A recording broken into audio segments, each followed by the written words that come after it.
Welcome. Thank you. Thank you, Neri. Neri Zilber or Silver? Zilber. Zilber. So I invited you here today to talk about Israel. Small country, huge topic. And obviously I invited you because you're the professional. You're a journalist, a columnist, you're writing for US magazine, UK magazine, Right. everywhere. Yeah. Drop some names. I write for Foreign Policy magazine, The Daily Beast, sometimes the Financial Times. Sometimes I go on television, radio, CNN, BBC. But I'm an independent journalist based here in Tel Aviv. I'm also an analyst at two think tanks in America. And maybe most importantly for your audience, I also host my own podcast called The Israel Policy Pod, which you can find on Spotify, Apple Podcasts, anywhere you get your podcasts. Okay, thank you. Goodbye. Yes. So I did my part. You did your part. Yes.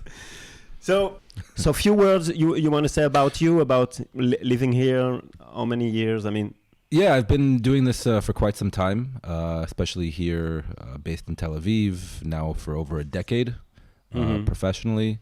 And yeah, like you said, it's a small place, but a huge story that a lot of people all over the world care a lot about. Yeah. Obviously, it brings a lot of emotions out of many people, billions of people, I think, all over the world. The religious aspect is... Yeah, the religious aspect, the political aspect, the question of the Jews has been with the world now for thousands of years. The problem of the Jews? The problem. the Jews problem? the question, yes. The Jewish, solving the Jewish problem or answering the Jewish question. That went quick. Yes. That went in that direction. So, But it's true. People really have always cared about this place. You know, my Israeli friends always hate the amount of attention this place gets, but it's not new. It's been here even before Israel was founded. So I always try to put it in perspective. Jerusalem is kind of an epicenter of the world. I mean, religiously talking. Yeah, billions of Christians, Muslims, and Jews.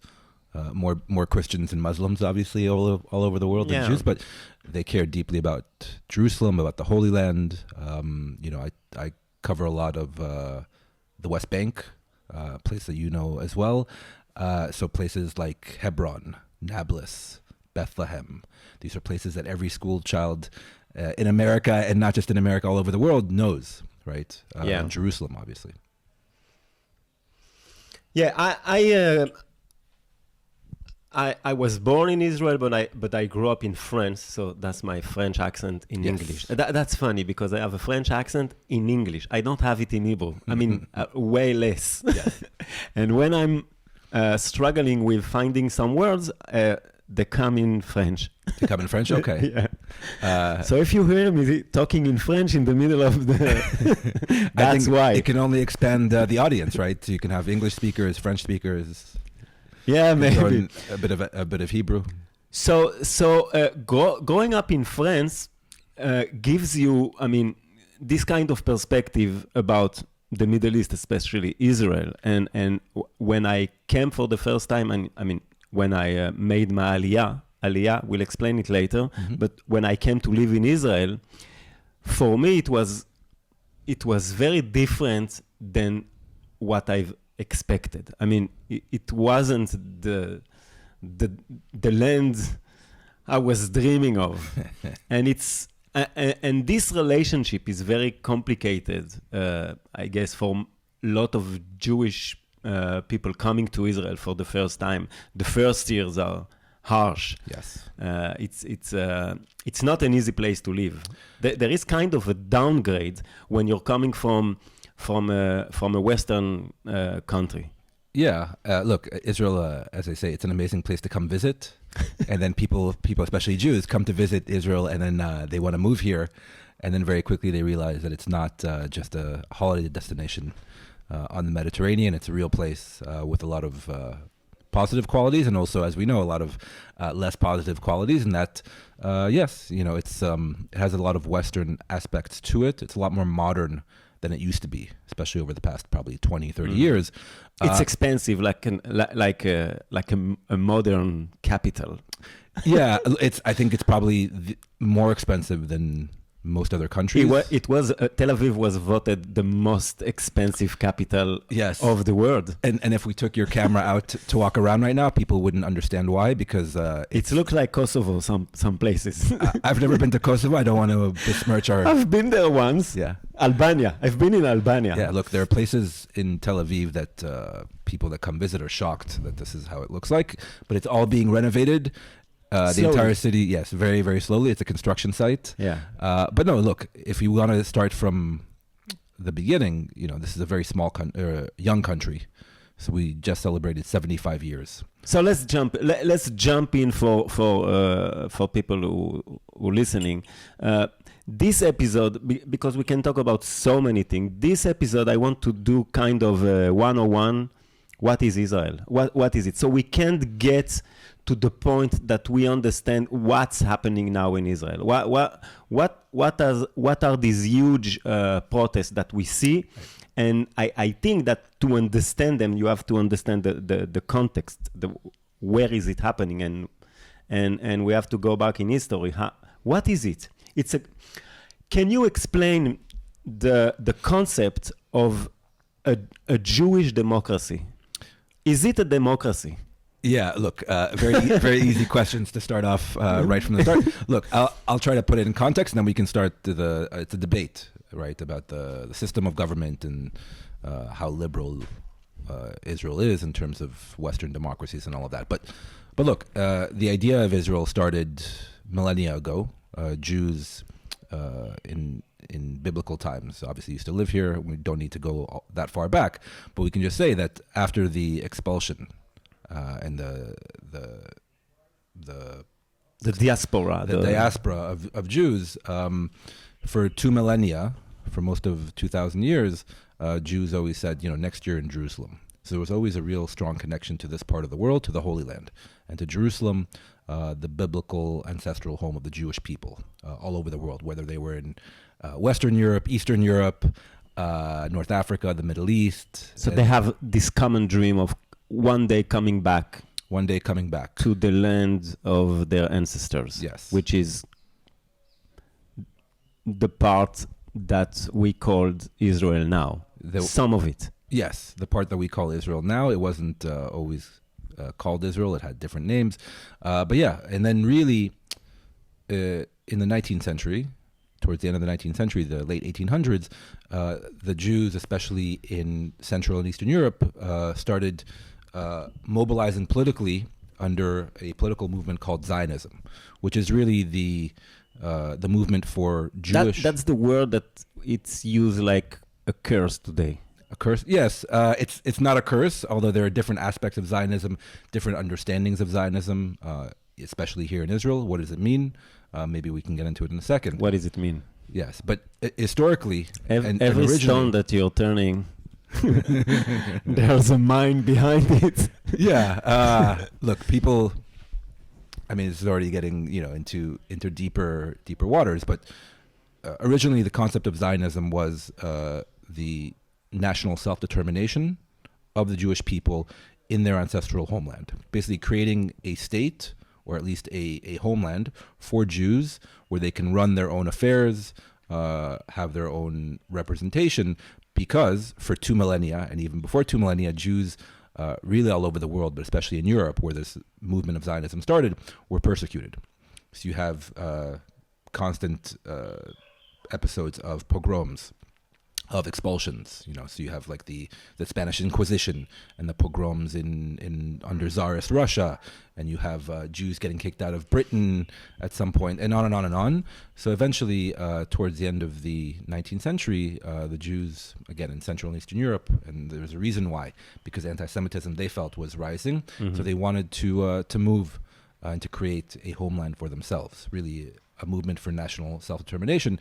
And that's when it started. And you had major immigrant waves really in the early 1900s to what was then called Palestine. So it was not called Israel back then. It was called Palestine, and it was a geographic area. So you had Jews from especially Eastern Europe moving to Israel and then they were known as Palestinian Jews. That's how they identified themselves. Yeah. There's for anyone that comes here, you can find it in East Jerusalem and other places. You can, visit Palestine. Visit Palestine. Visit Palestine. Those were Jewish tourism boards. Is that what it says? No, it's a takeoff on the original posters, the Visit Palestine posters, and Michal switched the person in the middle with Kishkashta, which is the Israeli, but it's off camera. So if I understand, I'm gonna play the dumb, Okay. which is easy for me. So it's like having a, let's say, Christian scientist somewhere, living somewhere, and being taken apart by Christians or Muslim or anyone that don't like them because of their religion, deciding one day to come back to a land where their story came about and make it a country. Is there another example in your mind that comes in mind of an ethnic religion or a religion group that became a country? Yeah, I mean, there are many countries that are built on one particular ethnic or national group. Religion. So that's also, we were talking about the tricky questions. Are Jews a religion? Are they an ethnicity? Are they a nationality? What do you think? I think it's all of the above. I think it's all of the above, but they are definitely a people. They're definitely a people in terms of national self-determination. Okay, let's give an example. You were Jew? Yes. Are you religious? Not particularly, no. But it doesn't really matter. Here we go. But you have people... here we go, yeah. I mean, but you consider yourself a Jew. Yes. And more importantly, my ancestors who made the decisions leading to where I am today consider themselves Jews, and the communities and countries they lived in, and sometimes empires they lived in, definitely considered them to be Jewish. And that was really the crux of the problem. That they were never fully accepted into where they were. And it's not just an example of my ancestors, but most Jewish ancestors, that they were never fully accepted into those countries. So the greatest example, if we started talking about the late 19th century and then the early 1900s, the Zionism and the Jewish settlements here in what was then called Palestine grew and grew because, especially from Russia at that time in Eastern Europe, there were more and more outbreaks of anti-Semitism, of anti-Jewish actions. Russia, especially. Ukraine. Yeah. And so they started moving here. And then it reached its height, or really its low, during the Second World War, during the Holocaust. Very low. Very, very low. Yes. Auschwitz low. Yes. You can't get much lower than that. And then people like my ancestors and other people's ancestors, the people who got out before the outbreak of the war and moved to Palestine, what is now Israel, or America, or other places, those people were fine. The people who stayed in Eastern Europe and Central Europe and even Western Europe, a lot of them were killed off by the Nazis. And so that really, it wasn't the reason for the creation of the State of Israel. Like we said, it predates the Holocaust, it predates World War II. But that helps. It emphasized the need for a Jewish homeland, a Jewish state that could protect Jews, that could bring in Jews from all over the world, wherever they come from, that would accept them and would protect them.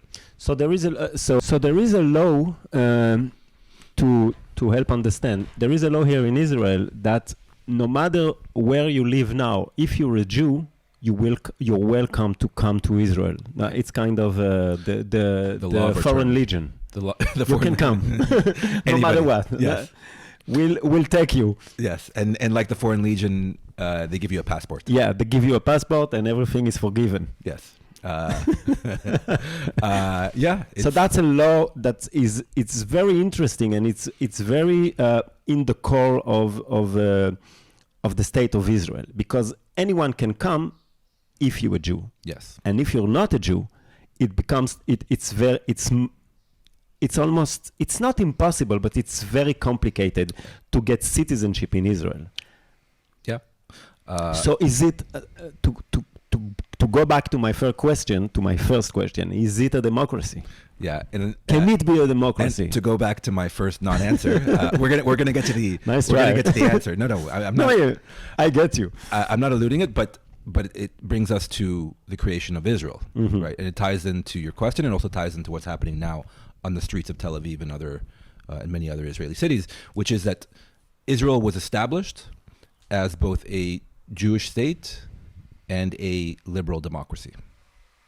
And if you have, not too far away from here, when the founders of Israel in 1948 declared the creation of the state, and they put forward the Declaration of Independence for the state of Israel, it's written there black and white that they go and they explain, the historical, ancestral, biblical roots of the Jewish people to this particular piece of land, and the legitimacy of the creation of this Jewish state, while also, and very clearly, stating that it would be a liberal state that would uphold and defend rights, even of minority rights, even of rights of non-Jews, no matter issues of religion, sex, gender, and all of that. So it's very clearly laid out. And, no democracy, I would argue, is without faults. There is no such thing in the world as a perfect democracy, whether in America or even in France, I would say, the two oldest democracies. Very, very problematic histories. Of course, but is there a conflict, an inherited conflict between Yes. having a Jewish state, Yes. a place which is by definition only for one kind of people, and the word democracy? I mean, the definition of democracy is like for every people. You can come no matter what. You can be a citizen of Israel if, let's say, if you were born in Israel.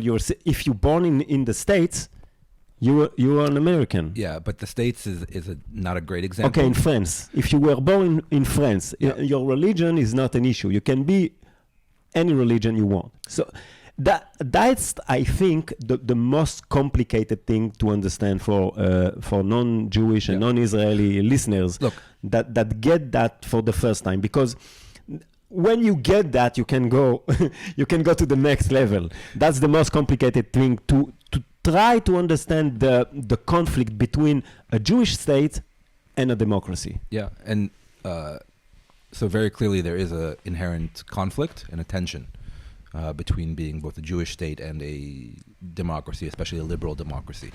And I don't think we should shy away from saying that, from very much emphasizing that for the listeners. At the same time, Israel isn't unique in that respect, right? That you have a country like Korea, which is for Koreans, right? Or Japan, which is for Japanese, or Lithuania, which is for Lithuanians, and on and on and on.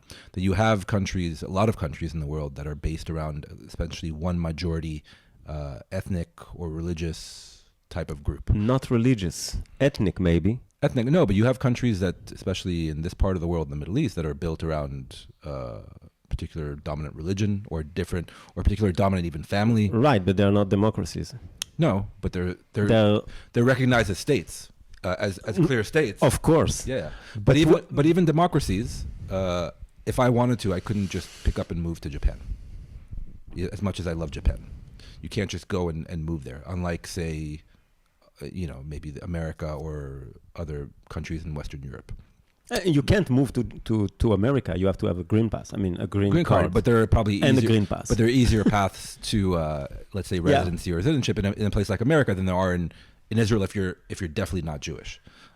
So again, to answer your question, there is definitely a tension. There was a tension from the very beginning, but the idea, at least from Israel's founding, was that you both set it up as a Jewish state, basically a homeland for the Jewish people, again, to keep them safe and secure after millennia of persecution, while at the same time definitely upholding the rights of non-Jews in this construct. Like I said, it's not perfect. So now let's jump. To say the least. Okay. Yeah, obviously. Obviously, it's not perfect. By the way, something we haven't mentioned is the Arabs that live here, the Palestinians that live here. Okay, so that was my next question. what do you do with the people? I mean, 20% of Israelis, people with a passport, an Israeli passport, are not Jewish. They're Arabs, and they're either Muslim or Christian. They're not Jewish. Right. So these are the Palestinians that live inside of the Israeli territories. Right. What internationally recognized Israeli Yeah. territory. So you have some Druze, you have some Bedouins that live in the south, and what we called which is a bad term, but that's the only one I get, the Israeli Arabs, Yeah. which are Israelis but Arabs. Yeah. When I was young, I remember asking my father. We were in France, and we were in Paris, and we were in the bus, and he get in an argument with two Arabs that were saying that he went in an argument in two Israelis that speak in Hebrew of him without knowing that he was an Israeli, thinking he was an Arab in the bus. Okay. So my father, he was a plumber. Okay, so we went back from a day job, and we were stinking. We were full of mud, and plumbing. Yep. It was bad, and we have to go on the bus. So we were in the bus, and two Israeli tourists went on that same bus. And they were making fun of you too in Hebrew. Yeah, and they talked in Hebrew, making fun of us, stating, "Look at those Arabs." Okay. Yeah.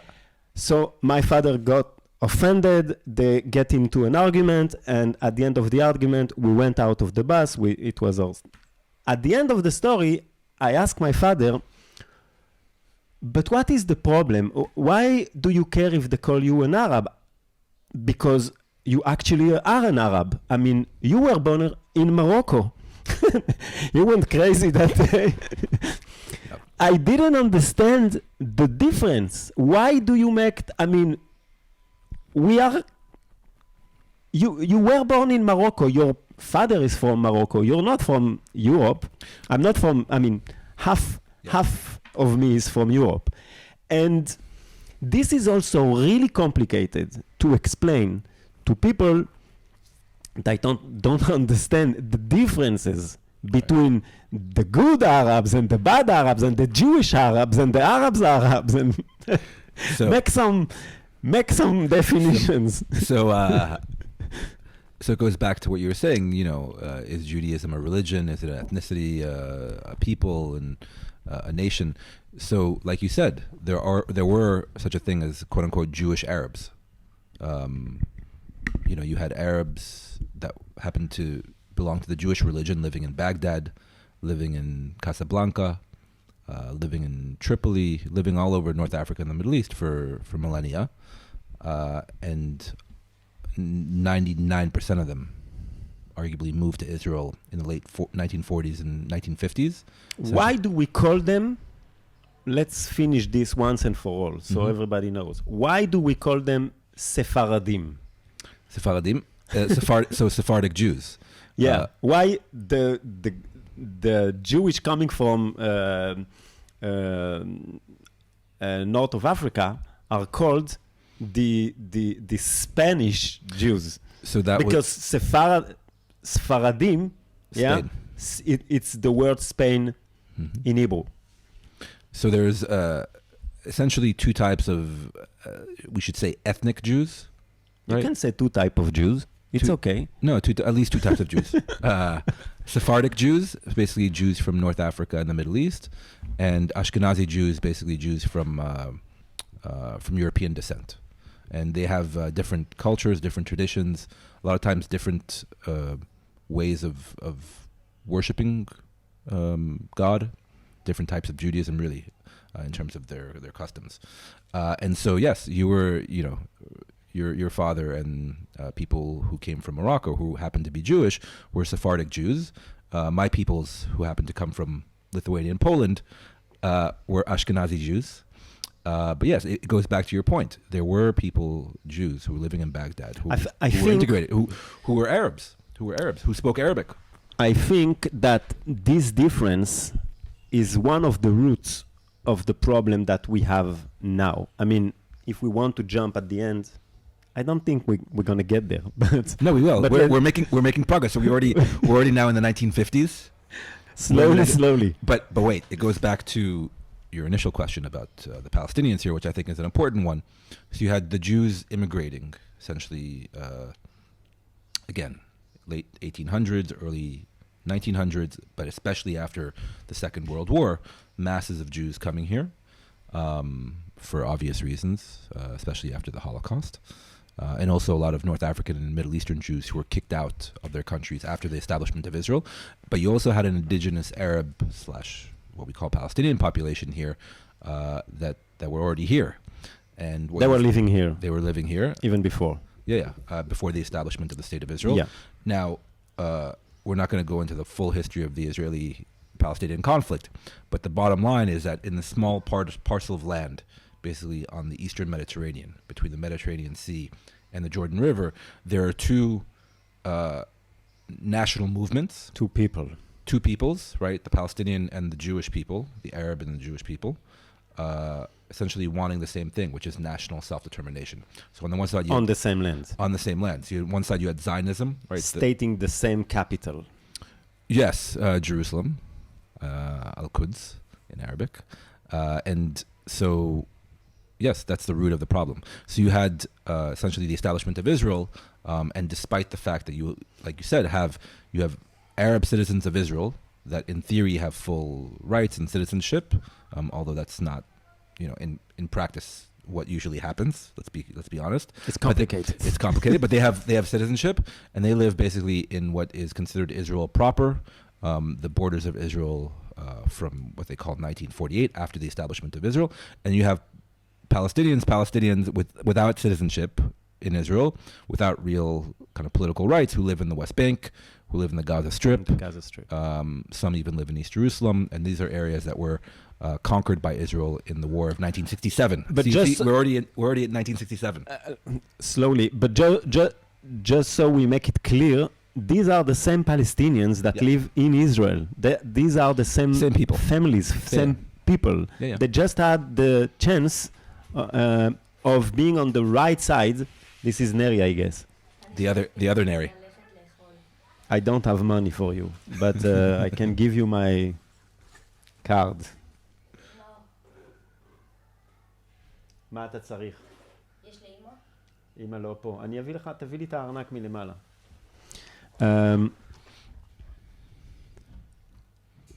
Yes, they have family ties. They have families on both sides. So these are the same people. Some of them are Israelis, and some of them are just Palestinians.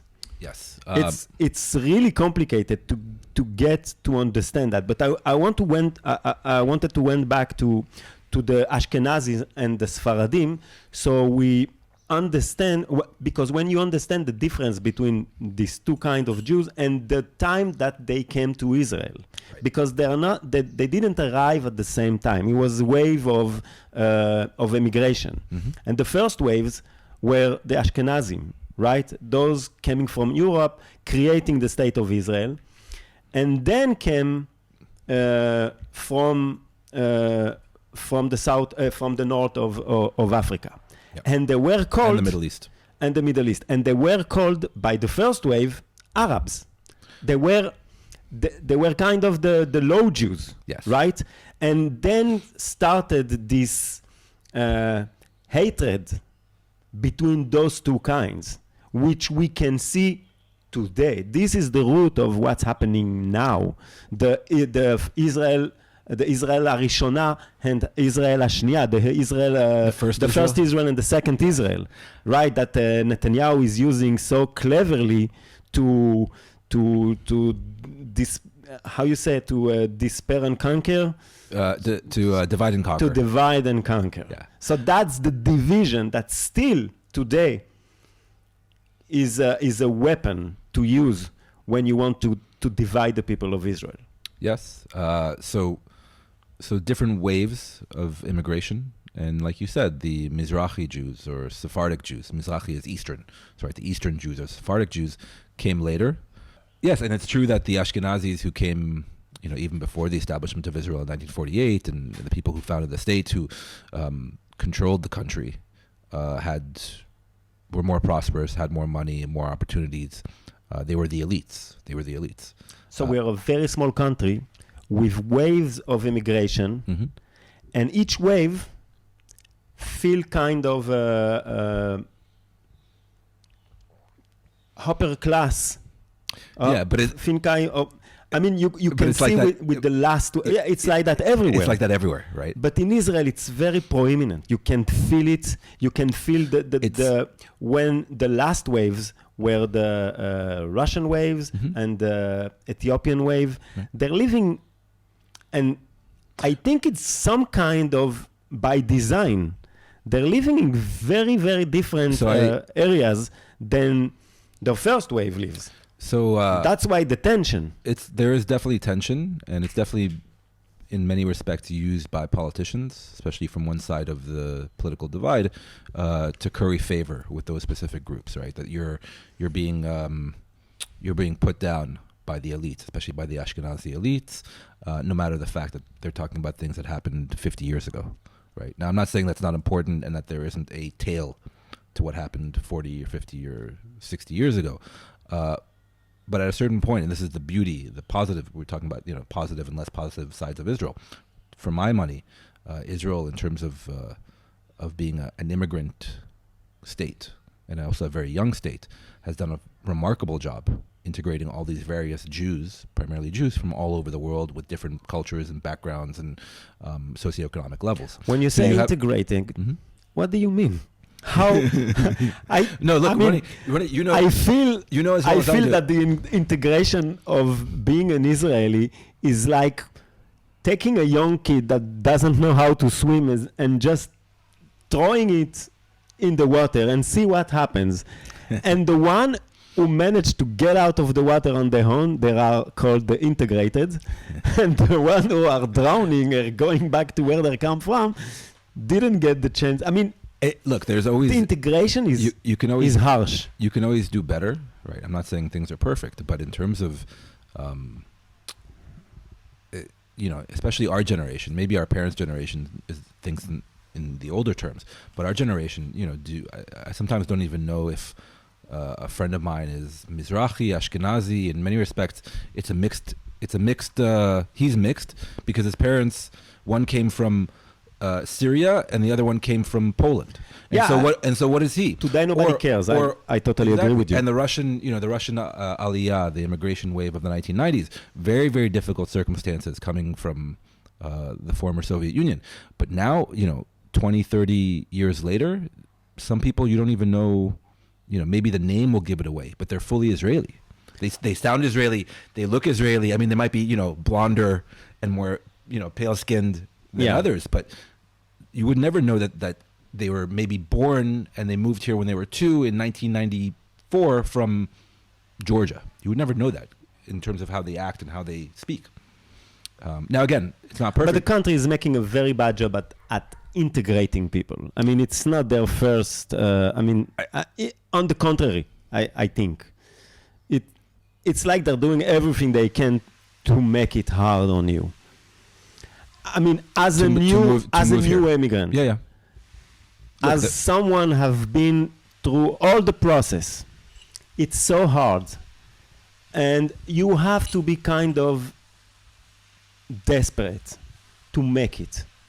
If you're coming from the States, like Israel, land of the Jew, it's gonna be nice. They're gonna welcome you with open arms. No. Yeah, it's gonna be so hard. Yeah, it's because. But I don't think that's by design. I think that's just by not design. Yeah, by not design. Really, that it's not. This place is many things, but it's not the most well run.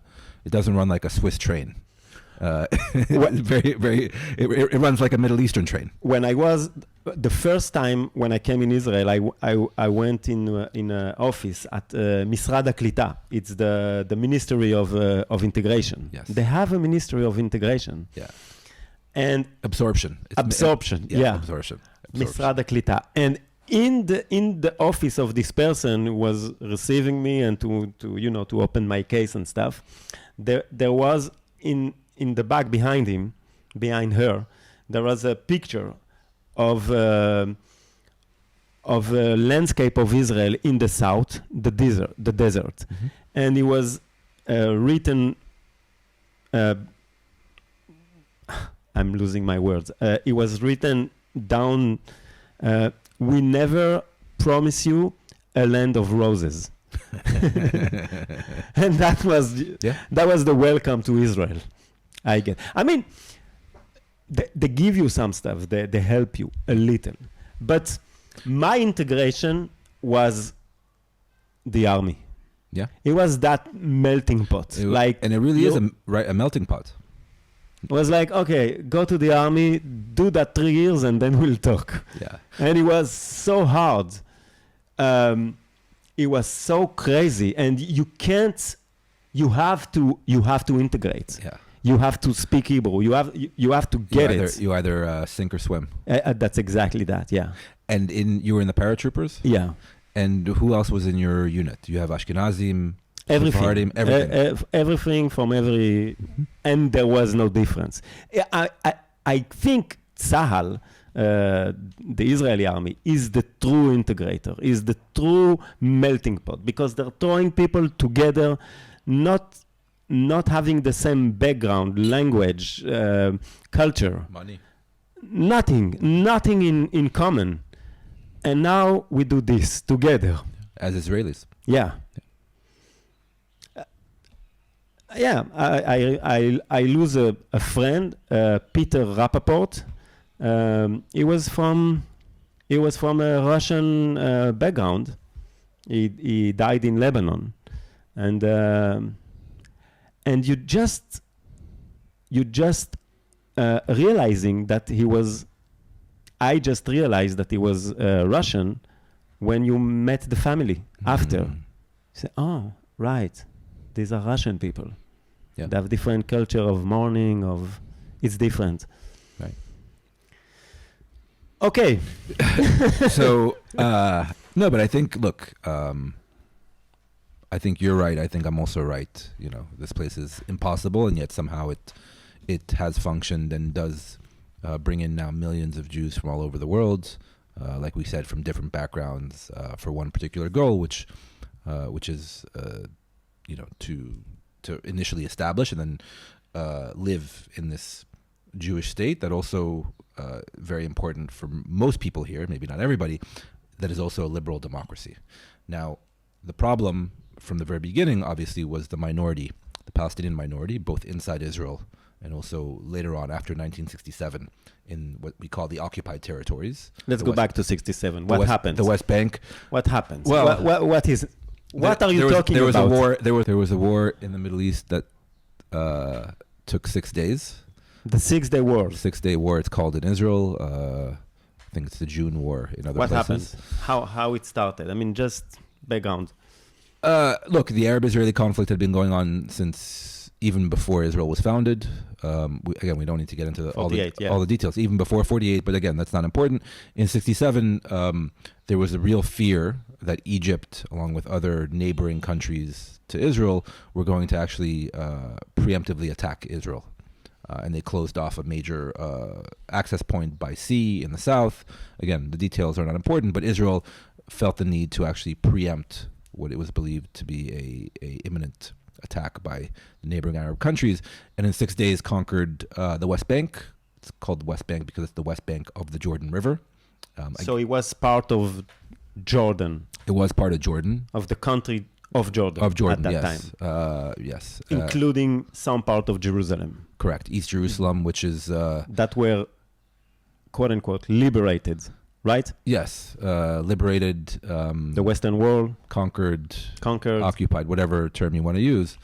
But yes, Israel took over East Jerusalem, including the holy parts of the old city of Jerusalem. Very, very important. My father fought there. Really? He was a paratrooper. He was a paratrooper too. Yeah, and he fights that part of the war inside of the old city. Yeah. So he's crazy stories. So he was in the famous picture of the paratroopers at the Western Wall. No, he was actually doing the job, not taking pictures, not taking selfies. Yeah. So, and then also the Gaza Strip in the southern part of Israel, and also the Sinai Peninsula, which had been parts of Egypt, and also the Golan Heights in the northeastern part of Israel, which was part of Syria. Now, 67 was I'd argue, the most important moment in Israeli history. The founding of the state, 1948, obviously the most important, but 67 was the real inflection point, and really informs a lot of what's happening in Israel today, if not everything that's happening in Israel today, I'd argue. Why? Because... Explain to someone that doesn't understand. I mean, it's obvious to me and to you, but... Because two things happened after 67. So Israel took over all of this territory, including the real ancestral tracts of land that, like we're talking about, that from the Bible. Mm-hmm. So Jerusalem, also the West Bank, places like Bethlehem and Nablus and Hebron, like we talked about, and other places. This was the real cradle of Jewish civilization, for lack of a better word. So it reinforced in many parts of Jewish Israeli society this kind of messianic idea that we're fated to actually take over these parts of our ancestral land, and also maybe other parts of our ancestral land, and this is ordained by God, and that our victory in 1967, or in 6 days, is proof of this messianic vision.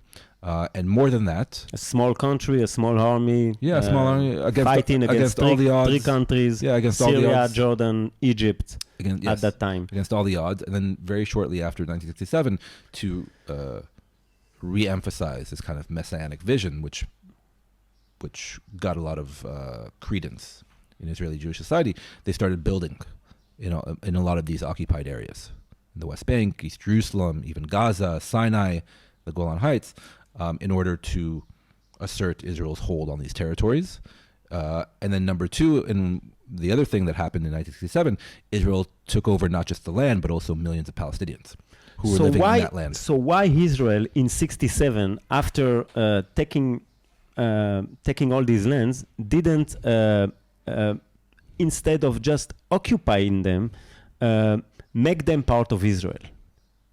Oh, I thought you were going to go somewhere else. So de facto, a lot of these pieces of land were made part of Israel. Some of them, like not all of them. The Golan was made part of Israel. Yeah, later, and East Jerusalem too. But the Gaza Strip and the West Bank still stayed occupied, what we called until today, occupied, and they're not de facto part of Israel. They're outside of the border of Israel till today. They're de facto part of Israel, but de jure, in terms of international law and even Israeli law, they're not legally part of Israel. So when you're an Israeli and you're living outside, you're living in the West Bank, in those implantation, you're not in Israel. Settlements. You're a settlement. Yes. Sorry. Sorry. Legally. No. So it's an interesting legal distinction that you as an Israeli citizen are an Israeli citizen. You are part of Israel, but the actual community you live in, whether it's a settlement, a village, a town, whatever you want to call it, is not legally in Israel. It's in disputed or occupied territory, legally speaking, even under Israeli law. Now, again, why is this the case? Because even Israelis, even right-wing Israelis, nationalistic Israelis, understand the problem, and so does the rest of the world, by the fact that there are millions of Palestinians who live in Gaza and the West Bank. At that time, in 67, there wasn't millions of Palestinians in the West Bank. No. Some of the people were Jordan nationals and went back to Jordan. Some of the Palestinians, most of the Palestinians stay in their village, but it wasn't like today. No, the numbers were less, but look, the issue after 1967 was, at least in theory, the idea was that Israel took over all these pieces of land, that they would then negotiate those territory in return for peace, basically land for peace. That was the idea even after 1967, and it's debatable whether. But they gave back all the Sinai Peninsula to Egypt in 1979 peace. For peace. Right. That was the first time that land for peace was actually. We have implemented. peace with Jordan. We didn't have to give them back the West Bank because they didn't want, actually, because They didn't want the West Bank. the royal family in Jordan actually says, you can keep the Palestinians. We don't want them because of their own issues with Palestinians and with politics. Yeah. So we could have that time, we could have took control of these territories and make them de facto part of Israel and get over with. Yeah, but then you have a number of problems if that were to happen. And there are people in Israel, especially But we now. have the same problems. I mean, we have the same problems in the other Arab village that are in Israel. As we talked before, these are the same people. Some of them are on this side of the border, and some of them are inside of Israel. Yeah, but then it becomes a numbers game, right? So it's one thing to have 20% minority that's Palestinian or Arab inside Israel proper, right? Inside the internationally recognized boundaries of Israel. That's one thing. But then if you add, say, the Palestinians in the West Bank, East Jerusalem, and then, in certain respects, Gaza, that's millions more. And that already becomes a real demographic issue, maybe even 50-50, right? So now let's jump to... And then okay. But then to take it to its logical conclusion, right? So we started this conversation talking about both a Jewish state and a democratic state, right? But then if half the country is, say, Arab or Palestinian, then how can it either continue to be a Jewish state or a democratic state? So you're telling me that Israel has to decide. It has to decide. Do you want to be a Jewish state or a democratic state? Yeah. It can't be both. Can't be both. And the real crux of the matter is the West Bank. In terms of... Because now, I mean, if we jumping to now and to the big issue, the big problem, the tension between right and left in Israel, it's the West Bank. It's not the Gaza Strip. It's not the Golan. It's the West Bank. It's what we called the territories. The territories, right? Yes. And I'll explain why. So why now the right want to, want to take control of the West Bank? I mean, make it part of Israel.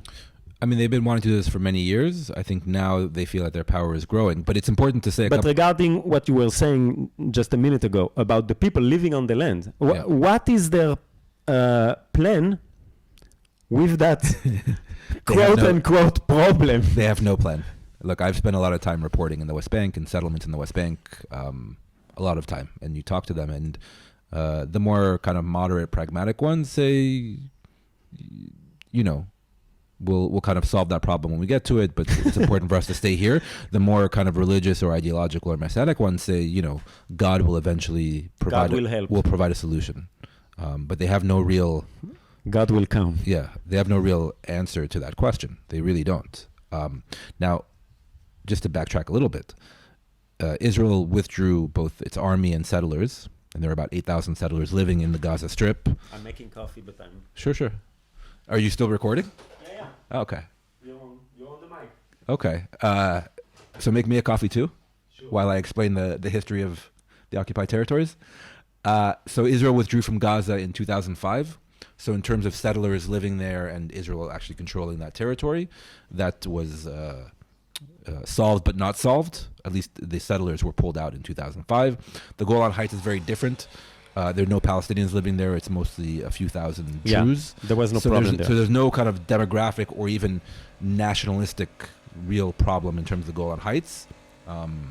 There may be either political issues there. That's not important right now. Israel gave back the Sinai Peninsula to Egypt for peace in 1979, so that's less of an issue.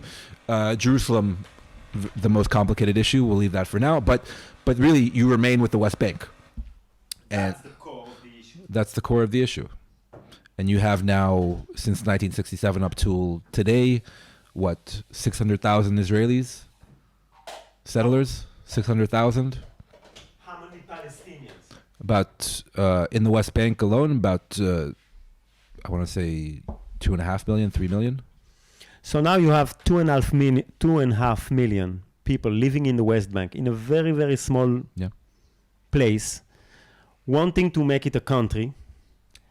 And some Israelis still dreaming of annexing this part, making it part of Israel, and have no real plan of they integrating the people. No, they say they'll live in their cities and villages. They'll have their own kind of localized autonomy. I hear, because I want to give a full picture. I'm hearing most of the time, because I'm also talking with a lot of people. I'm hearing all of the time, the Arabs have 22 countries. Go there, pick one. This is the Israeli. Some of Israeli thinking that way of thinking, stating we have only one Israel Jewish country. It's a small country. You have 22 to choose. Move to one of them. We'll help you move. Yeah. You've heard that? Yeah. What do you think about that? They're gonna arrange a immigration package, a very generous immigration package for Palestinians who want to leave. Yeah, it's ridiculous. It's like asking a Jew to leave his ancestral land. A lot of Israeli, especially right-wing Israelis, think that they can just kind of solve the problem by throwing money at Palestinians. Some others think, if we make their conditions bad enough, they'll just leave voluntarily. I don't think either one of those theories holds a lot of water, because the Palestinians, this is where they're from. This is where they were born. They were born. Their ancestors, again, depending on how far back you want to go, that's, to my mind, irrelevant. There is a real Palestinian national identity, a Palestinian national movement that wants its own political and basic human rights, and it's as legitimate as Zionism and the Jewish demand for its own national self-determination, its own individual and human rights, and it needs to also be accommodated. In a way, and by the way, sugar? Sure. It should be mentioned that these types of quote unquote solutions that are proposed by a lot of like the Israeli right wing or in far right, they may have been quote unquote okay. They weren't okay, but they were maybe quote unquote okay in previous centuries. In the 15th century, 16th century, where you kind of kick out people from this land and draw borders here and there. Deportation, yeah. Transfer. But not in the 21st century. Nobody will accept that. Not liberal Israelis in Israel, not Jews all over the world, and definitely not the international community, including the U.S. and Europe. Nobody will accept that. Just to make it clear, because we're talking very openly about these issues, and I guess some of the people who will hear this, if some, don't know. I think millions of people know. The millions of people who will hear this. We're talking very openly about it, but it's not representing my point of view. Obviously, I'm against all this deportation. Yeah, of course. Actually, we met 10 years ago, you and me, a bit more, 11 years ago, on a project called Israel Loves Iran. I remember. So that's how we actually met. Yes. A peace project, creating a relationship or trying to create relationship between Israelis and Iranians. But I'm asking the dumb question so everybody gets the complicated background of this small and young country. Do you like it? Do I like the country? I'll rephrase. Why you're still there? Why didn't you move to the US, to the UK? Back to the US, back to the UK? Yeah. It's an interesting question. I think the honest answer at the moment is that I cover this place for a living. So for professional reasons, it makes a lot of sense for me to live here and to be on the ground and to try to explain this very complicated place to people on the outside, which is what I do for a living. And it's also, maybe more than a job, right? Because I obviously am attached to this country and do care a lot about it. But yeah, sometimes, as I'm sure you do, you sometimes wake up in the morning and something happens here, and either political or security or even just down the street, somebody yelling at someone else, and like, why do we put up with all this? Why am I still here? Why are we still here? There are obviously it's easier and less expensive places to live, whether in America or Europe, that would probably be an easier less complicated life. Why people still choose to live here. It's, I have my answer. Question. It's a complicated one. And I was just 2 weeks ago in France, in Paris, where I grew up in my neighborhood. And it was a very nice visit. But after a few days, I wanted to come back home. And there is a sense of home here in Israel. And this goes back to the Jewish country. Mm-hmm. The fact that as a Jewish, I feel home. Yeah. And I'm not sure what is for me to be a Jewish, because I'm everything but religious. Yeah. Not... That's exactly it, though. Not believing in you're still God Jewish. At all. But still, I'm part of the Jewish tribe. They didn't ask me. They cut it when... Nobody asked us. And there is this feeling of belonging that makes me come back, even if it's harder, hotter. It's gonna be August soon, and it's gonna be horrible. Yeah. Everything is cheaper in Europe. You go to buy some food. You don't have rockets falling on your head. No rockets every 16 months, like you do here. It's a very good question. Why people still, but there is for many Jews and also other people, there's a sense of belonging here, a sense of purpose, especially in previous, I think, generations. There was a real sense that you were building something of real historic significance for the Jewish people. A safe haven, a homeland for the Jewish people. I think in more recent years, people have that feeling towards the country and the state and this whole enterprise has become a bit more complicated. I think because of the politics and how they've shifted. So again, and I think that there is one more issue that we stay out of it, but I guess this is also the root of the problem, the big protest that we have now, and it's religion. Israel, it's a very religious place. It's so hard to understand when you're not living in Israel how religious the country is. It's a religious country. It's ruled by religion. I can give you many examples, but if you've never been in Israel, if you come to Israel in Shabbat, in the weekend, bus are not working, shop are closed, business are closed. You can only in Israel have religious wedding, Jewish religious wedding. You can only have religious burying, and religion is everywhere all the time. You don't remember it. Yeah. Look, it's not a theocracy yet. We shouldn't kind of overstate it, especially in a place like Tel Aviv. It's still very secular, very liberal. But yes, your point is well taken. That it's not a theocracy, but you have stuff that you never dream of in a republic like France. Correct. And if we talk about the founding of Israel, so the idea.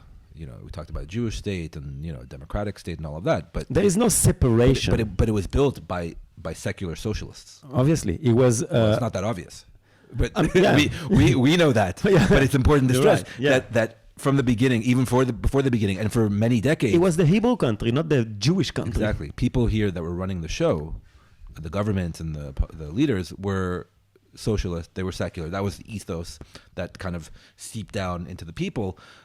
But in recent decades, politics have changed, the demographics have changed, the types of governments have changed, and it's become, like you said, a lot more right wing, a lot more ultranationalist, a lot more religious.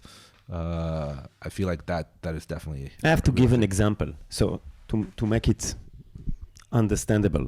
So one example, which for me is the craziest. In Israel, because we're a small country, because we're a country that was attacked and defense, blah, blah, blah, we have, you have to go to the army. it's not a debate. I mean, at 18 years old, you have to report, and for the boys it's 3 years, and for the girls it's 2 years, mandatory, no question asked. You can somehow, if you do some nice trick, you can get out of it, but most of the Israeli have to do it, and that's why I served. After I emigrated to Israel, I served 3 years in the paratroopers. It wasn't my choice. I mean, kind of choosing the paratroopers, but if I was to choose something else or not choosing, they would put me somewhere in a tank and tell me, go do the job. So this is mandatory. Every Israeli have to go through the army.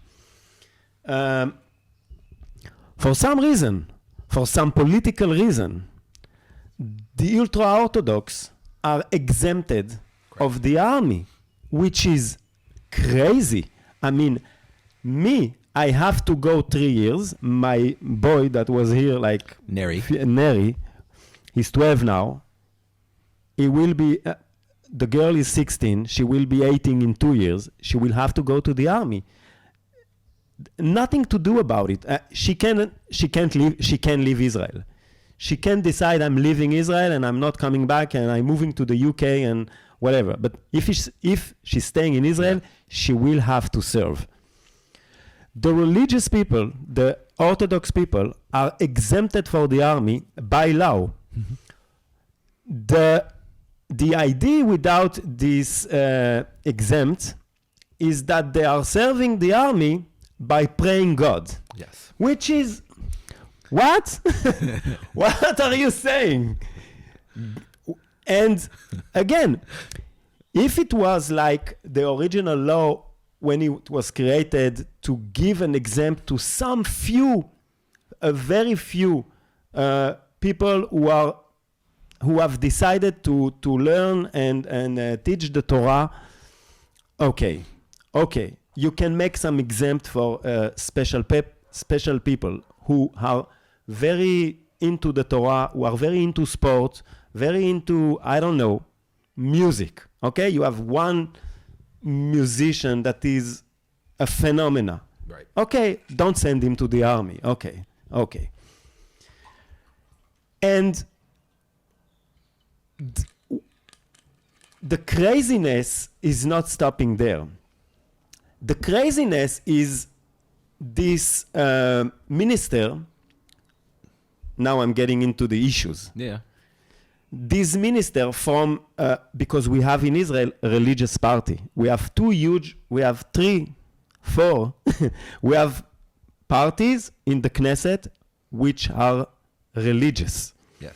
And one of them is called Shas, so it's a religious party representing the Sefaradim, Jews. The Sephardic Jews that we talked before.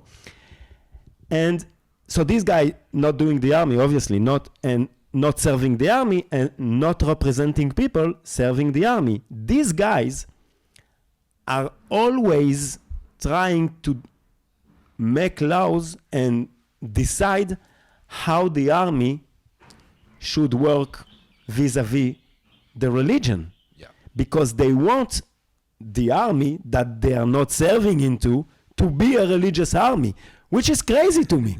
So they will try to pass law prohibiting young girls or women being teacher of boys in the army and stuff like that. Can't eat food with is not kosher in the army, and so all that's true. I'm going to give some context to our listeners. So when Israel was founded, like we said, it was mostly socialist, secular, a lot of primarily Ashkenazi. And back then, like you said, the founders of Israel, the first leaders, gave an exemption to a few hundred ultra-Orthodox Bible or Torah students to study, and they don't have to go serve in the army. And basically, since the 1940s until now, this exemption has grown and grown because the numbers of ultra-Orthodox in the country have grown and grown. So it started off as a few hundred, and now I think it's thousands every year, 10,000 every year. They become army. they become An army an army. Yeah, but an army of not serving. of not serving of Torah students. Now, a number of years ago, I went to which, by the way, can only learn and study the Torah because I'm paying them. So I'll get with to that. my taxes. Yeah, Jesus Christ. Because they also don't. Yeah, they also don't really work. At least the men don't really work because they're studying all day in their seminaries. A couple of years ago, I went neighboring city here, an ultra-Orthodox city called Bnei Brak. It's about 20-minute drive away, and I went and I tried to ask them, okay, why are you so adamant that you're not going to send your boys at the age of 18, like you said, like everyone else, to the army?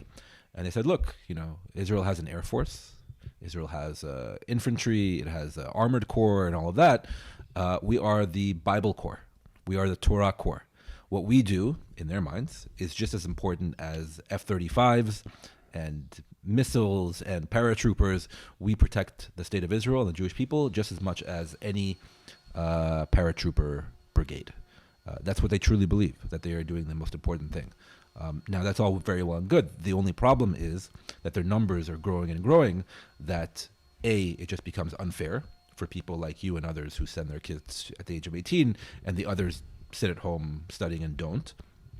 And number two, the issue of money, obviously taxes, where, okay, you don't serve in the army, but you also don't work and pay taxes. That's doubly unfair.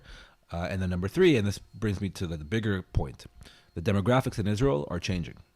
And so a lot of what you're seeing now can be explained by the shifts in demographics, basically the numbers of the types of people and their numbers inside Israel.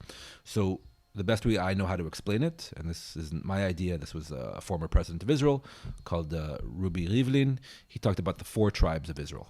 The 4 tribes of Israel. And so one tribe is, like you said, the ultra-Orthodox. Number 2 are the Arab or Palestinian citizens of Israel, which are 20% of the population, not a small minority.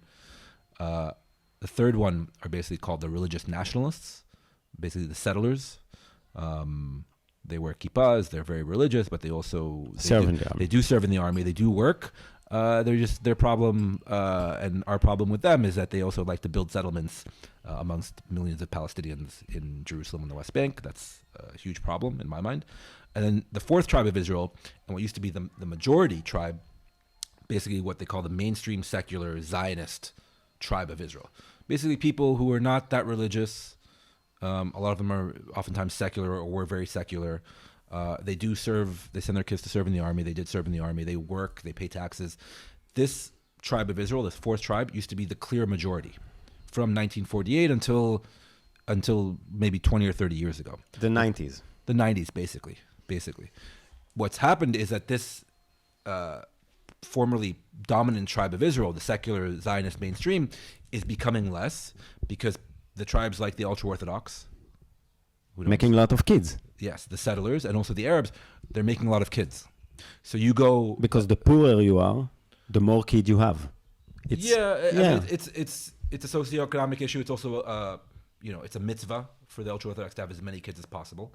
It's also a lot easier to have large families when you're getting subsidies from the state. Of course. To have 7, 8, 9 kids. I've spent a lot of time in the settlements. I've spent a lot of time in places like Bnei Brak, ultra-Orthodox cities. You go there, as far as the eye can see, kids. Kids. Everywhere. You walk down the street here outside your apartment in Tel Aviv, you see a couple with a dog. Maybe like one kid. Some kids, yeah. Maybe one or 2 kids. No, like 2 kids. It's not Paris. No, that's exactly it. Actually, the birth rate, even for the secular Zionist mainstream, is actually quite high in relative terms. The problem is their demographic share is going down because an ultra-Orthodox family has 9 kids and the secular Zionist mainstream tribe has 3, maybe 4 kids tops. That's a problem. Yeah. And eventually these kids grow up, and this brings us to the current moment. These kids grow up, they turn 18. Some of them don't go to the army, some of them do go to the army, but they definitely become voters. And in Israel, and this brings it full circle to what you were talking about, in Israel it's a parliamentary system. You have one parliament. Okay, explain. And you vote, and you basically, it's not like in France where you have a presidential system. So that's a new episode on his own. What, this one? The politics? not the politics, but the way the political system it works. It's a representative political system. Yeah. It's not like in France or in the States, when at the end of the rounds, I'll close, but Yeah, it's fine. It's fine. At the end of the rounds, you have to choose between two parties or two candidates. Yeah. It's not like that. Or even in the UK. Or even in the UK. Here in Israel, you have to make a coalition of the worst to have So you missed a step though. So you basically have one parliament and it's a multi-party system. So I'm going to keep talking. Yeah. It's a multi-party system. So you vote for your particular party and you have 8 parties running, 10 parties running, 12 parties running. I mean, the number is infinite, nearly infinite. And again, there are kind of thresholds that you have to pass in order to gain seats in parliament. That's fine, but you basically vote for the party that you think best represents you. So you can be an ultra-Orthodox, you can be an Arab Israeli who votes for an Arab party. You can be a left-winger voting for, a very liberal left-wing party. You can be a right-winger voting for a right-wing, pro-settlement party, whatever it might be. But they all go to parliament. They all sit in parliament. And basically, like you said, they have to form a governing coalition in order to rule. And this is where the problems start. Because then you start negotiating and bargaining, and you've had kind of left-wing, very few, in the past 40 years, very few left-wing governing coalitions, a lot more right-wing governing coalitions. And especially now you have the most far-right government and the coalition government in Israeli history right now, which is where our current problems begin and maybe end. But that's really the problem here in Israel in terms of really running the country. So really, to really get into to explaining the mechanics. Mm-hmm. So in the Knesset, in the parliament, you have 120 seats that are divided in the number of, let's say, of voters. Mm-hmm. Okay, and after the election, each party receive a number of seats that represent the voters, right? So let's take the Likud, which is the party of Benjamin Netanyahu, yep, gets, let's say, 30 seats. Mm-hmm. A small party like extreme right get 5 seats, on and on. The religious people, they most of the time have the same number, which is Shas, the Sepharadic, and Yahadut HaTorah, which are the Ashkenazi. Hasidic people, both of them, but not voting for the same party. Haredi. Yeah. 8 seats, 9 seats, and 8 seats, yeah, and 9 seats. So, plus minus, this is how it's divided in seats. And to create a government, most of the time, the president give.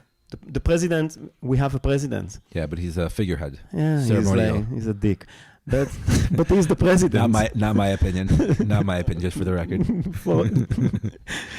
You're entitled to your opinion. Yes.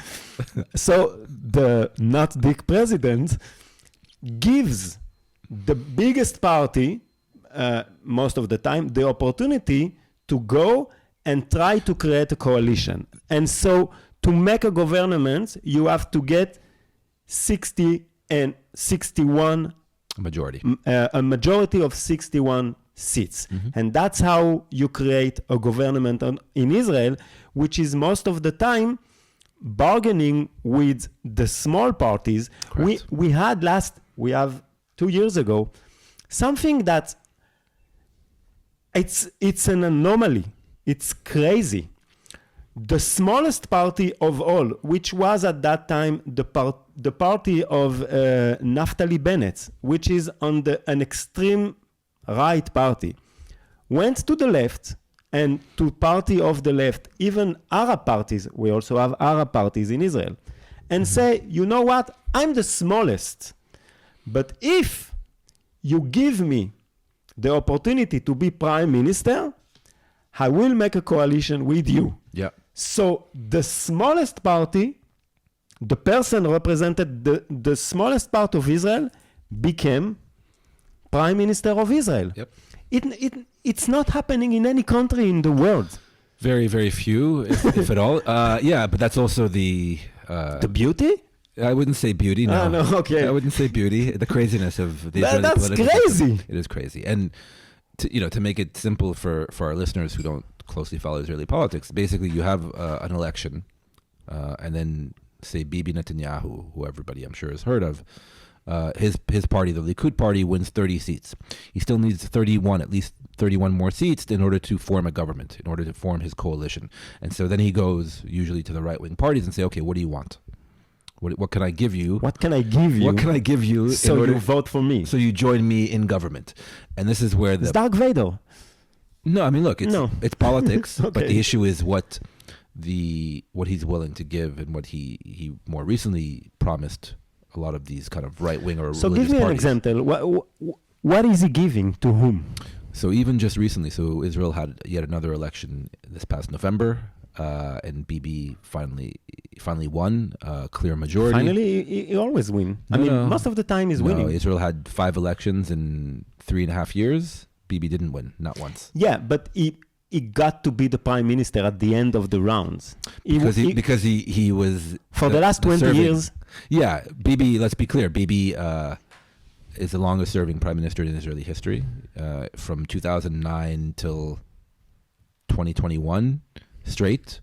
12, 13 years he was prime minister straight. He was prime minister for about 3 years in the 1990s. So all told, I think over 15 years now. Mm-hmm. Prime minister, that's longer than anybody. We can't take that away from him. But yes, he and every other prime minister usually has to go and start negotiating with other smaller parties, and it's a form of political blackmail or bargaining, whatever term you want to call it. But yes, they ask, so the ultra-Orthodox come and say, okay, we want more money for our schools, we want more subsidies from the state, we want you to officially codify the exemption from the military, which is now a big political issue right now. We want that. The far-right parties, even farther right than Bibi, Netanyahu's Likud party, want, we want you to commit to building more settlements in the West Bank. We want you to commit to, making... To create a private police for me. Yeah, to create a private militia. Again, we're not going to not getting into it. But they asked, a crazy far right minister wants to be the minister in charge of the police. Hi, Chewbacca. And another minister wants control of the finance ministry, which is arguably the most powerful position, and on and on and on. And Bibi, especially this past time after the November election, basically said yes to everything. The question why is a good question. And so that's how this latest government was formed. So why? Why? I think explain. Now we're getting to the last part of the. Yes. What is his problem? Why is he so kind, giving all these good things to other parties? Extreme members. What does he want? So Bibi had one major issue now for a couple of years, but especially after he won the election in November, which is he's on trial. Also, you talk about not the beauty of the Israeli system, but the craziness of the Israeli system.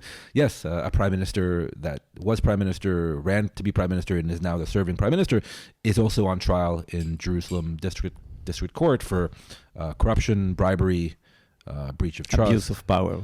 Yeah, basically a slew, 3 separate cases. Indictments and cases for serious corruption allegations, and the trial is ongoing. So basically, So you're saying that the Prime Minister of Israel, serving now, is on trial? He's on trial now. Yes. Okay, yes. Just to make it clear. Yeah, just to, completely normal. We sometimes forget, but it's not normal at all. It's crazy. In any other country, he would have been forced to resign. In any other country, he would have lost the support, definitely of his own party. None of that happened. And by the way, according to Israeli law, he doesn't have to resign. That's also like a lacuna, a loophole in the system. It's not a loophole. I guess nobody thought that it would get there. Nobody thought it would. Nobody thought that you have to actually state that in a law. It was obvious that if you're on trial, you have to resign. Yeah, it was almost left unsaid. Yeah, because it was so obvious. a friend of mine, it reminds me of a story, but a friend of mine came to visit here a couple of years ago, and we were talking about Netanyahu, and she asked me, why are there no term limits in Israel? No term limits in Israel. And I thought about it, and it's a good question. And, it's a parliamentary system, so usually there aren't term limits. But I think more to the point, nobody thought that one person would be able to control this crazy system of and Jews. Get re-elected over and over. And get re-elected over and over again. Usually prime ministers here don't serve for very long. Usually, most of the terms are not ending at the end of the term. Yeah, governments don't last that long, especially in more recent years. So nobody thought that Netanyahu would be able to do it. So he's on trial. So he needed a way, to come back to power, because he was toppled by Mr. Bennett 2 years ago for a short period of time. Netanyahu was in opposition. And so he wanted to make sure that he would be able to come back into power, to be prime minister again, to form his new government, to make everybody happy. But more importantly, he had a major issue, which was to go after the judicial system in Israel. Because of his trial. For him personally, it was because of his trial. For his other partners, they had other reasons to go after the judicial system. So his more far-right, ultra-nationalist kind of settler allies in government. What is their problem with the judicial system? They have a lot of problems with the judicial system. Like what? Sometimes, not always, but sometimes the Supreme Court here in Israel comes and tells them you can't build just anywhere you want in the West Bank. Sometimes, not always, but sometimes it's on private Palestinian land, and sometimes the Supreme Court has told the government to go and demolish those illegal settlements. But still, most of the occupation is rubber stamped by. Yeah, but you would never know that from the rhetoric and the policy of the far right parties. But at the end of the day, the whole occupation is approved by the Supreme Court for years. Never been a problem. It's never been a problem. But sometimes, but it shows you how. As you say, sometimes. But it shows you how ideological and how messianic these politicians are. That they don't even stop at that. Again, the occupation in the West Bank has been going on now for 50 plus years. I don't think the Supreme Court has really impeded the progress of the Israeli settlement movement in 50 plus years. It's only growing. So again, it's not enough for the settlers. So it's just a pretext. It's just an excuse to me. No, they want to do basically whatever they want. They don't want anybody telling them that they can and cannot do this or that, and that's their issue, their real issue, their fundamental issue. I know that you've been in the West Bank. They're doing what they want. Yeah. They're the sheriff in town. Go and tell them that that's the case, and that this animosity, this anger towards the Supreme Court is just a pretext to basically get rid of any check on whatever they want to do, especially in the West Bank. So back to Netanyahu. So that's the settlers. By the way, your friends, the ultra-Orthodox, your friends, they also want certain things. They want to make Israel maybe more Jewish in terms of society. More Jewish than that? Yes. Can you do it? Yes, of course, of course. Give me an example. A lot of them are not unhappy that there are a lot of stores and kiosks that are still open in Tel Aviv on the Sabbath, on Saturday. Gay rights. They don't like the fact that they sometimes, for real kind of infrastructure and security reasons, you have to build, let's say, the rail on Saturdays. They don't like that. They want to, no work at all on Saturdays. It's like, when are you going to work on the national rail system when people are using it in the middle of the week? No, you need to work on the weekend. They don't like that. They don't like the fact that a lot of people, like you said, they don't want to go through the rabbinate, the chief kind of rabbis, to go and get married. They want to be able to do other things, or for gay couples to be able to adopt. All these things that are, let's say, less religious or more kind of liberal or secular policies. Or to married. Yeah. The ultra-Orthodox here don't want, and sometimes the Supreme Court comes and tells them, yes, this is legal and you have to allow this, and certain issues of just kind of individual rights. They don't like that.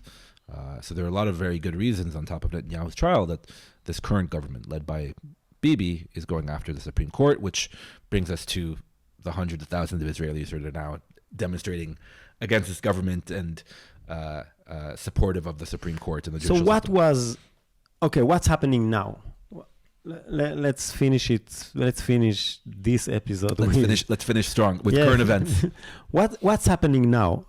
What are these huge protest? Why now? So basically, Netanyahu and his government made a huge mistake. They officially took power. They formed the government in late December, and about a week after they started running the show here, they announced this bombastic, grandiose plan to essentially pass all kinds of laws in Parliament that would undermine the independence and power of the Supreme Court to rule on certain either laws or government decisions that may be illegal or unconstitutional. They also wanted, the government did, to give themselves the power to pick and choose the judges. Yes. So that's the root of the issue. I mean, it's one of the issues. Because it would be so nice for Netanyahu to have his own judges at his own trial. Yeah, although that's less likely because his trial has already started. He might be able to pick his own judges when it goes to appeal in the Supreme Court. That's the idea. More perniciously, more negatively, Netanyahu would have likely in future stages of this kind of grandiose plan to essentially undermine the power and independence of Israel's judicial and legal system, he in future would likely have wanted to maybe appoint his own attorney general, right, to kind of divide the position. The attorney general here is the most important. So he's getting legal official. He's getting to the roots of the separation of power in Israel. Yes, and the problem in the Israeli system, like we said, not the beauty of the Israeli system, but the complexity, is that number one, there's no real constitution.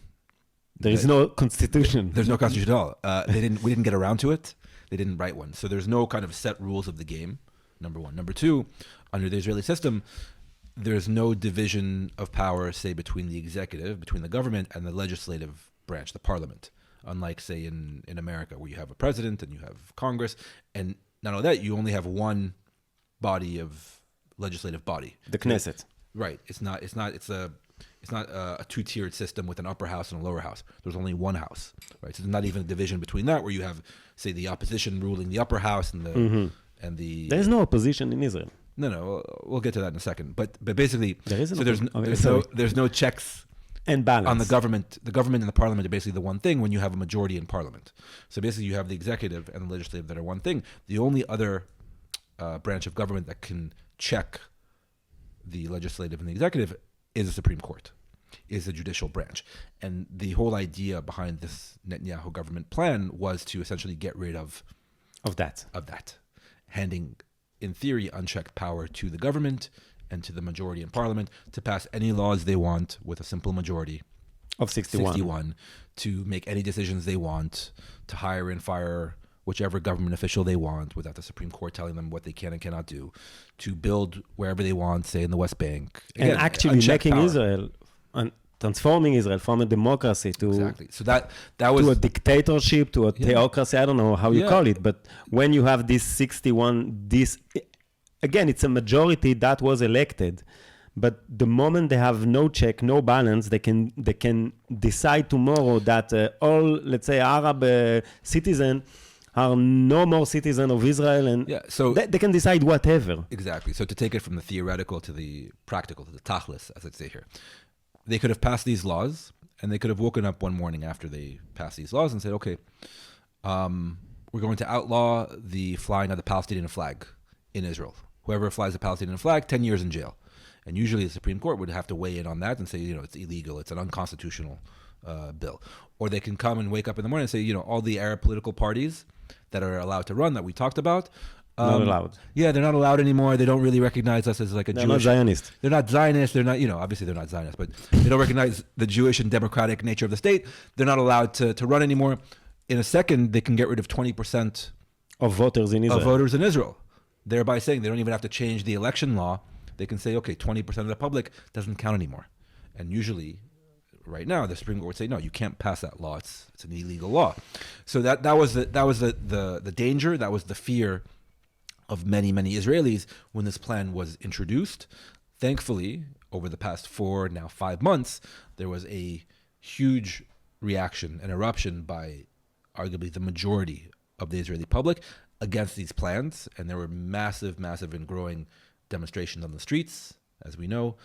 Do you think it has an impact? It already had an impact on actual changing how Netanyahu is managing what's happening now, because he didn't withdraw for his original plan. He just say, let's give it some time. Let's wait after. He called a timeout. Yeah, like after the Phil holidays. Jackson. But a 20-second timeout. Yeah. No, look, he was forced into that. That wasn't his initial plan. Even just a few days before he called his quote-unquote timeout in, late March, he gave a speech and was very clear that he still wanted to pass at least a bit of these laws before Passover, which was starting in early April. Basically, there was a huge countervailing demonstration. He tried to fire his defense minister from his own party, who said, this is a really, really bad idea and has real... I maybe not going to vote with you. Yeah. Maybe. I'm thinking of not voting with you. You're fired. Yes. But he also said publicly, again, in a primetime speech to the nation, that this aggressive and very, very fast push to pass these laws was having clear and present and immediate damage to Israeli national security. And that's why he felt compelled, the defense minister did, Yoav Gallant, to get up and say that. Then Bibi fired him the next day. And that night you had hundreds of thousands of Israelis take to the streets. You had a general strike the next day by the Labor Federation and the private sector. And basically Netanyahu was forced to really climb down. That wasn't his first inclination. He was forced to call this timeout. And now we're kind of waiting. So for over a month now, they're in quote-unquote negotiations, which probably not going to go anywhere. But there's always going to be the fear on Netanyahu's part and the threat on the opposition and the protesters' part that if he tries to push this through again, he's going to get the same reaction. Hundreds of thousands of Israelis on the streets. Why does he care? It doesn't really have to care. I mean, people on the street, it's a show of power. Yes. But who's using this power? What is the real threat against Netanyahu? I asked you before, is there an opposition in Israel? There was. There is. What the opposition is doing? What are they doing? So there's a political opposition in parliament and the political parties. That's one thing. They're relevant, but less relevant to this current moment. The real problem that Netanyahu faced wasn't the 150, 200,000 people protesting in Tel Aviv.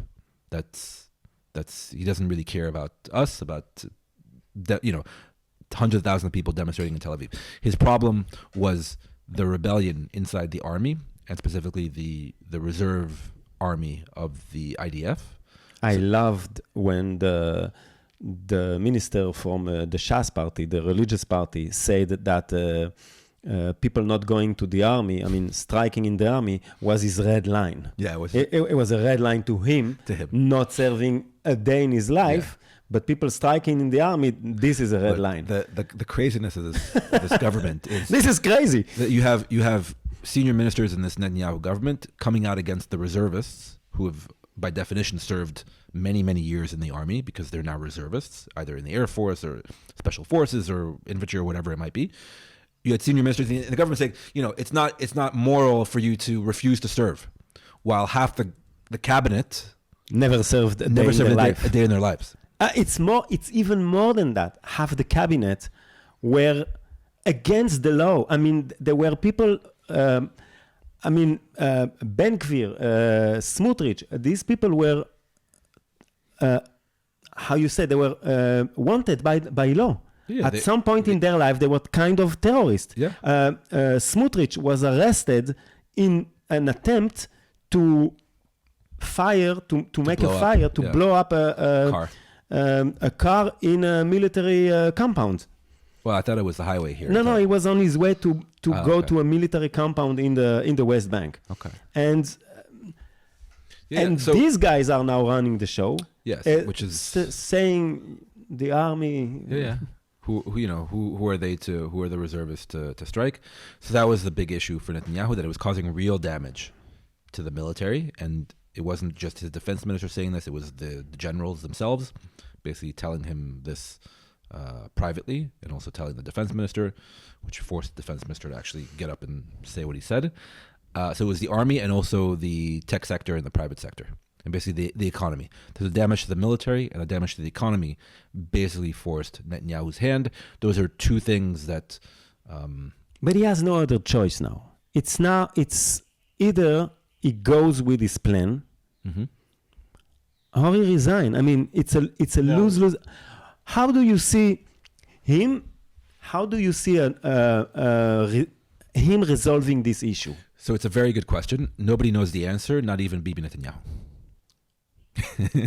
So he himself, But you as an analyst, do you see any potential way of getting out of this craziness without having really a mass, like a citizen war in Israel? Yeah, if he doesn't try to push through these laws to undermine the judiciary. But he has no other choice because he is on trial and he's going to lose his trial. So it's either he lose at trial or he's trying to push to change the laws. I wouldn't take it 2 steps in that direction because his trial will take another 2 years at least in Jerusalem District Court, and then it is a long trial. It'll take forever, trust me. Forever. So that's not an immediate danger to him. His more immediate danger is his own coalition to keep it together, because these guys, a lot of them have promised so much, especially on this issue of passing these laws to what they call reform the judiciary, that politically it's a risk for Netanyahu to not pass anything. But it's a question, really, it'll come down to maybe even later this summer, the good of the country, the unity of the country versus the good or the unity of his coalition. So the country versus his coalition, I don't think Netanyahu himself has decided which way he's going to go, but he knows that if he does try, and they all know that if they try to actually push something through, in the middle of the night, that they're going to get the same reaction, and that it could lead to a major internal division, fragmentation, clash, like we almost saw in late March and early April. A few years ago, Hassan Nasrallah, which is the leader of Hezbollah. Yeah, the Shiite militia, militant group, political party in Lebanon. Says something among these lines. Don't poke the bear. Let them destroy themselves. Do you think we're actually destroying ourselves? Do you think somehow this can lead to the end of Israel as a country? Because to me, the thing that makes us a country, it's the glue between the people. The feeling that we are making a project together. The so-called Zionist project. Religious people, non-religious people, you, me, whoever wants to be part of it. And Yehudim ערבים זה לזה. The Jewish are guaranteed or guaranteed one. They're how would you translate it? They're they guarantee each other. We have your back. Yeah, we have your back. We're basically in this together. We're in this together. We have each other backs. And now you say that before the tribe of Israel, the 4 tribes, the 5 tribes, I don't know many tribes we have, the 12 tribes are starting to collapse and not believing in that glue anymore, in that we are in the same project. Right. When I'm looking at my brothers from the religious party, we have a total different view of what is Israel today. We have a total different understanding of what is this place. Yep. I'm not that close to them. Politically, culturally, mainly talking, we're so different now. Is it the end of Israel? To conclude. It's a heavy question. It's an important question. I was very, very pessimistic about a month and a half ago when it didn't look like Netanyahu was going to stop it all, that they were going to try to push through these laws no matter what. I thought it would lead to, first, a constitutional crisis, where you had, the government saying one thing and the court saying another, and then you'd have, the generals having to decide who they're listening to, or the police chiefs having to decide who they're listening to, and the average citizen deciding who they have to listen to. And that, thankfully, did not happen. Basically, constitutional crisis, standoff, and then maybe some kind of civil war or civil strife. I took it very seriously, and I was very pessimistic because, like I said, it didn't look great. The fact that Netanyahu was forced to back down, and this outpouring by hundreds of thousands of Israelis, by the way, not just left and liberals, but also centrist and right-wing and religious, and people even that voted for Netanyahu many times that I've interviewed, came out and they protested. So the majority of the country, thankfully, has shown itself to be maybe more sane, or at least more moderate, maybe that's a nicer way to put it, more moderate than this current government. And so there still seems to be some common sense of the national good, at least in terms of the overall kind of project that's called the State of Israel. So that's kind of the positive sense of what's happening here, that through this major kind of crisis and division, that you did see this growing kind of grassroots bottom-up movement of average Israelis coming out and finding their voice.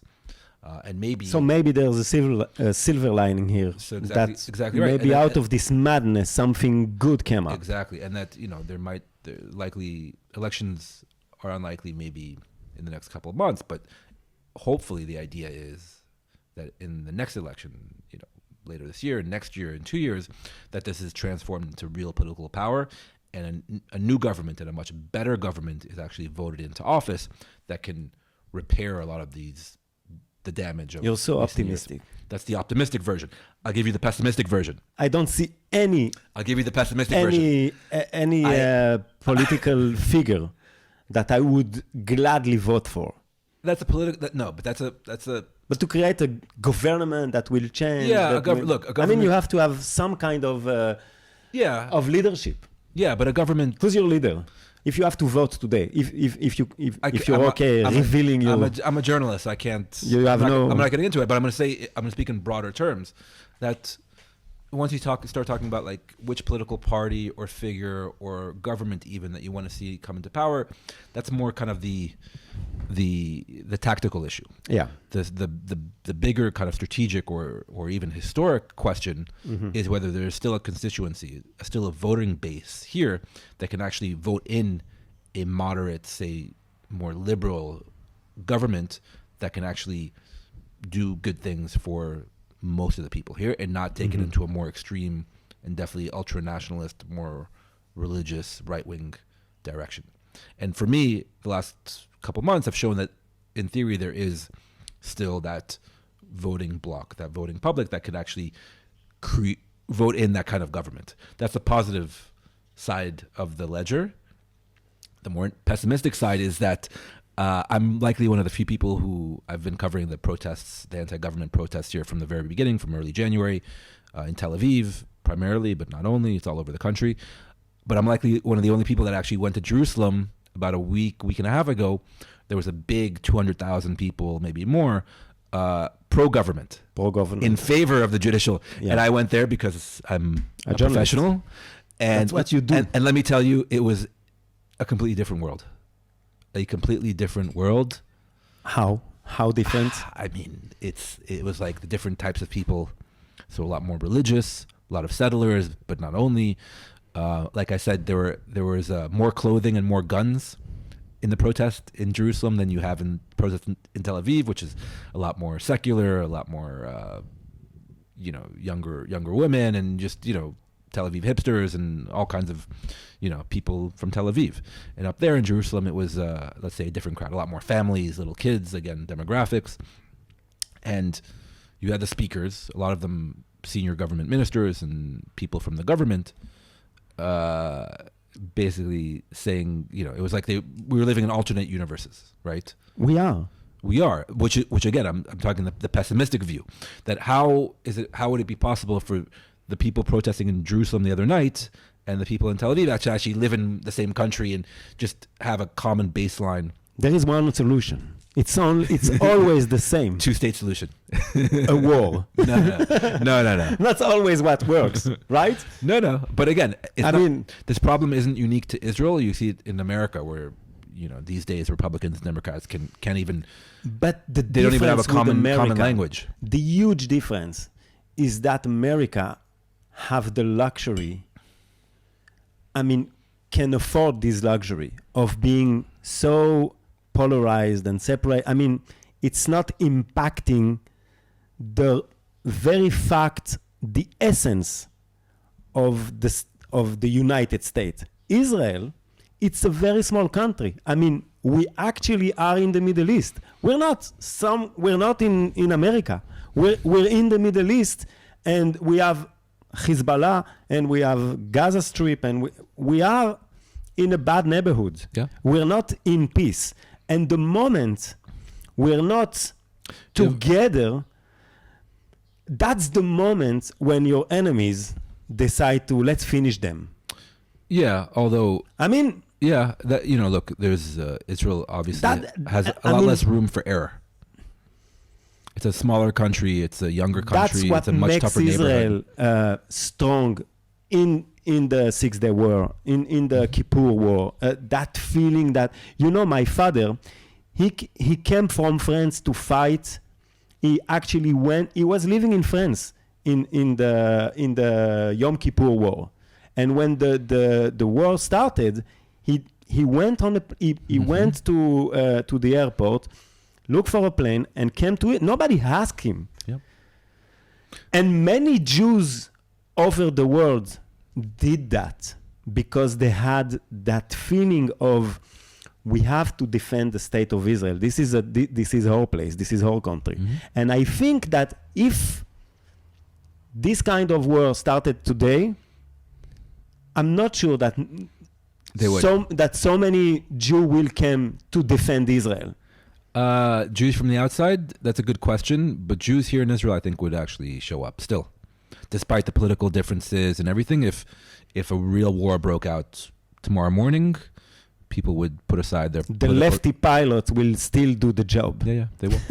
And all the lefty pilots and special ops will still show up. Yeah, because there's still that sense. But again, that's tomorrow. But let's say a few months from now, let's say the government manages to pass certain laws, and this place becomes less a Jewish and democratic state and more a Jewish and dictatorial state, or a liberal democracy, then I don't know how many people will show up. I don't know how many people will choose to use their other passports. Exactly, to still live in Israel. And that's a big question. But so far, it's a hypothetical because the government and Netanyahu have so far backed down. So that's next episode. Yes. That's next. Bring me back. I mean, we have so much other subject to talk. We didn't talk about the army. We didn't talk about guns on the street. I mean, you talk about guns. You went to Jerusalem, so many guns. We didn't talk about the Palestinians, terror attacks. We have less and less terror attack in Israel these last few years, but we didn't get into all these subject, complicated issues. But there's a lot to talk about. But I hope we kind of made a first understanding to someone that never got the basic of Israel. Yeah. I hope that we kind of make this first layer of understanding roughly. What is it? Where are we? Who are we? What's going on here? What's going on? Yeah. Hopefully. If it's interesting you. Sorry for my English. No. I'm sure you'll hear back from... Read my English from 1 to 10. From 1 to 10? Give me an honest... Is 1... 1 is bad. 10 is the best. I'd say 9.5. No. 9.5, yeah. It's better than my French, Ronny. Yeah, much better than my French. Okay, thank you. You're kind.